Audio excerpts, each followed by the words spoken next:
ایک اور بات آپ سے پوچھوں, وہ کہتے ہیں کہ the source of authority, the source of power, the people are the source of power. یہ جو بات ہے, جو کہا جاتا ہے ڈیموکریسی کے اندر, اس کا اصل میننگ کیا ہے؟ کیا اس کا مطلب یہ ہے کہ the absolute source of power, the people have the absolute power, اور اس کا مطلب یہ ہے کہ جیسے ہم کہتے ہیں کہ یہ اس گھر کا مالک ہے, وہ اس طرح کا کچھ بالکل مطلب ایسی ہے. اس میں دیکھیے آپ اصل چیز یہ دیکھیے کہ جب بھی کوئی بات کہی جاتی ہے تو ذرا اس پہ غور کرنا چاہیے کہ کس پس منظر میں وہ بات کی جا رہی ہے.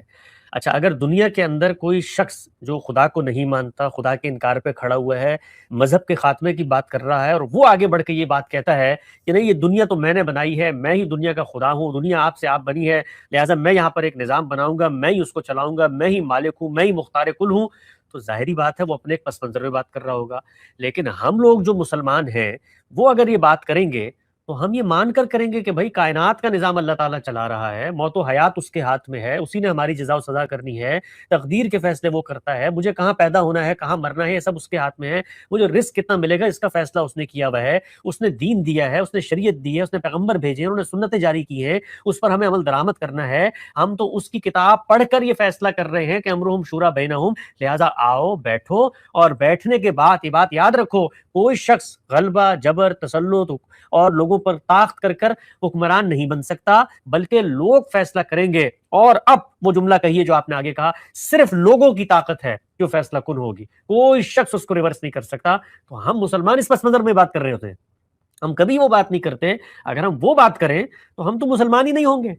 میں نے تو آپ کے سامنے آیت پڑھ کے بتائی کہ ہم الکافرون فاولئک هم الفاسقون. اللہ تعالیٰ کے نزدیک تو وہ مسلمان ہی نہیں ہے اللہ کی نزدیک حقیقت میں, جو اللہ کے دین کے اوپر فیصلہ نہ کرے, شریعت کے مطابق فیصلہ نہ کرے. خدا کہہ رہا تم مسلمان نہیں ہو, تو ذرا آپ تصور کریں کہ کیا کوئی شخص مسلمان رہے گا یہ بات کہنے کے بعد کہ پوری کائنات کی طاقت صرف انسانوں کے ہاتھ میں اور ہم فیصلہ کریں گے؟ ایسا ہرگز نہیں ہے.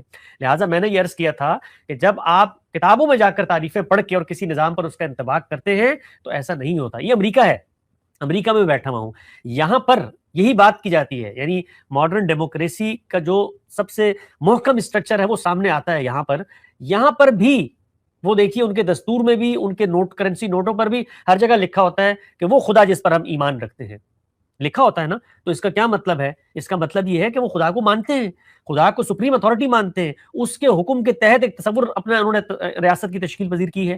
تو اس سے یہ کبھی لازم نہیں آتا کہ جیسے ہی آپ کو ایک تصور اخذ کر لیں گے کہ تو کہیں کا پورا پیکج آپ اس کو اخذ کر رہے ہیں. فرانس کے اندر ہو سکتا ہے دوسرا نظام ہو, کسی دوسرے ملک کے اندر دوسرا نظام ہو.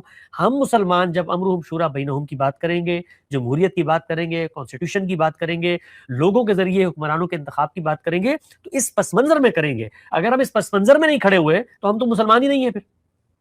ٹھیک ہے.